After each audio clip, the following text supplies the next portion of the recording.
মা বোনদেরকে 4টা কাজ করতে বলো, অনলি 4টা কাজ। 5 ওয়াক্ত নামাজ যদি ঠিকমতো পড়তে পারে 1 নাম্বার, 2 রমজান মাসে রোজা রাখে, 3 নাম্বার পর্দা ঠিকঠাক মতো করে, আর 4 নাম্বার স্বামীর আনুগত্য করে, ইনশাআল্লাহ জান্নাতের যে কোনো দরজা দিয়ে ইচ্ছা প্রবেশ করতে পারবে ইনশাআল্লাহ। এখানে স্বামীর আনুগত্যের কথা বলেছি, স্বামীর দাসত্বের কথা বলি না।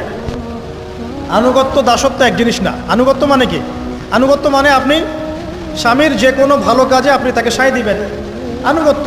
নামাজ পড়তে বলেছে নামাজ পড়তে হবে, পর্দা করতে বলেছে আপনি পর্দা করবেন, বেপর্দায় যাবেন আপনি যাবেন না, এটা আনুগত্য। দাসত্ব কি? দাসত্ব হচ্ছে যে সে ভালো মন্দ যাই বলুক আপনি শুনছেন, এটা দাসত্ব, এটা করবেন না।